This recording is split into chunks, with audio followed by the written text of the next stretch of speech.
Your brain is addicted to failure, not success. Failure feels familiar, safe, predictable, and the human mind will always choose what feels familiar, even if it's destroying your life. That's why people stay weak for years. Not because they enjoy suffering, because their brain became comfortable with it. Most people think laziness is the problem. It's not. The real problem is conditioning. Every time you procrastinate, your brain learns avoidance. Every time you escape discomfort, your brain strengthens weakness. Every time you choose entertainment over growth, your mind rewards the behavior. And eventually, self-destruction becomes automatic. That's the terrifying part. Nobody wakes up wanting to waste their life.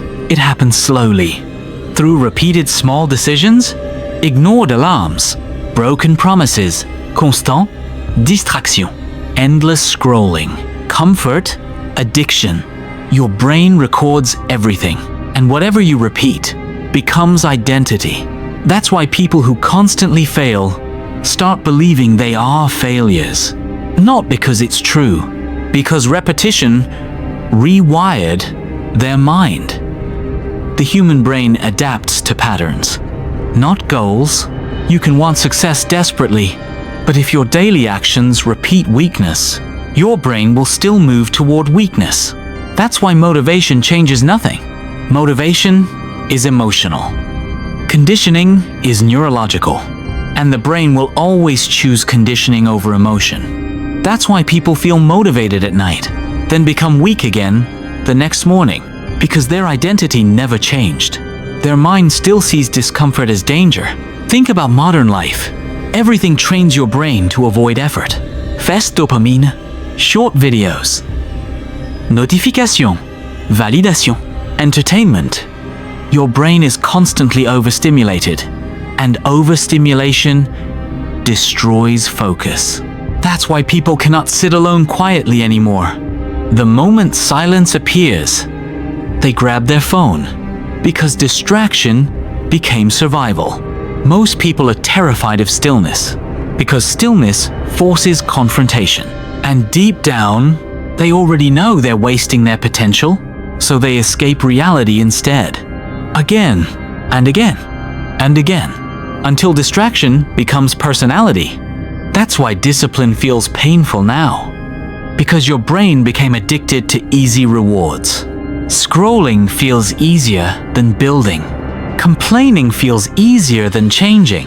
Avoiding feels easier than confronting yourself. And weak minds always choose easier.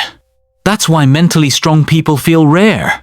Most people today are controlled by impulses, controlled by emotion, controlled by dopamine, controlled by comfort. And comfort is dangerous, because comfort destroys ambition slowly, not instantly, quietly. That's why weak habits feel harmless in the moment. Nobody feels pain while procrastinating.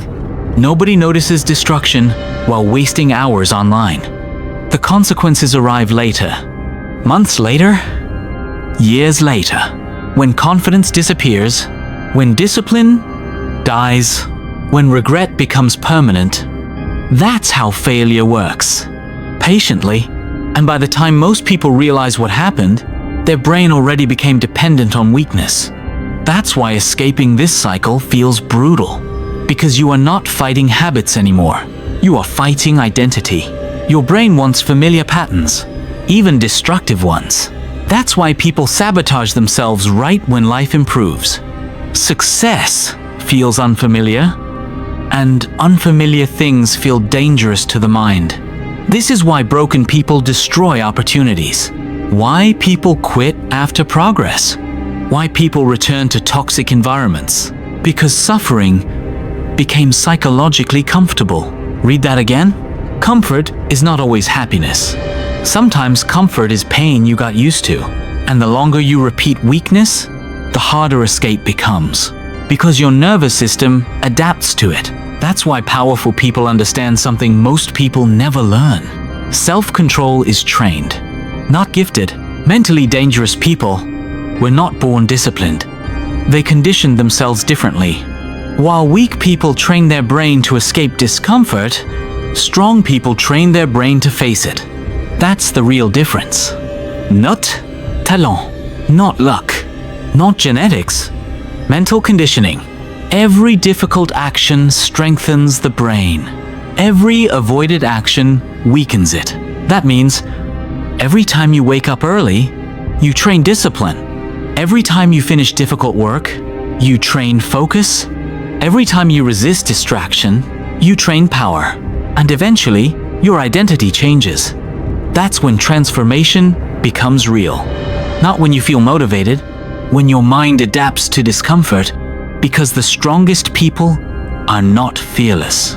They simply stopped obeying comfort. That's why weak people stay trapped forever.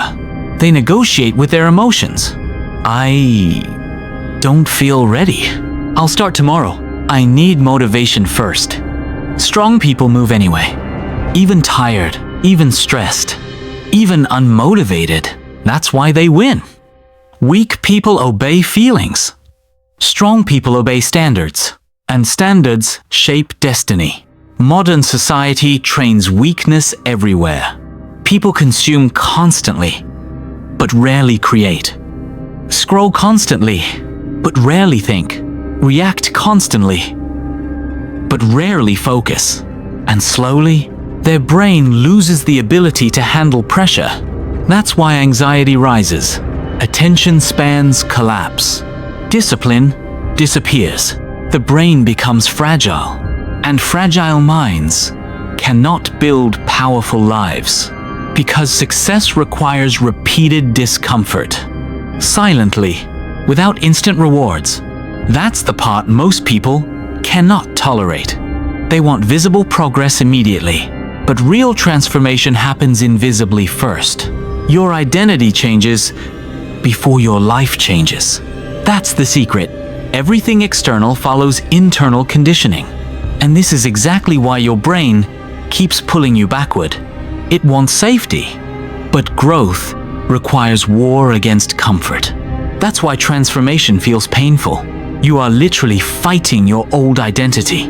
Years of conditioning, years of weakness, years of dopamine addiction, and your brain will beg you to stop. That's normal. The old version of you is trying to survive. But if you keep obeying comfort, nothing changes. Same habits, same mindset, same life, different year.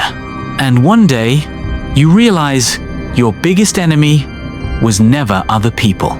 It was the version of yourself that kept choosing temporary comfort over permanent growth.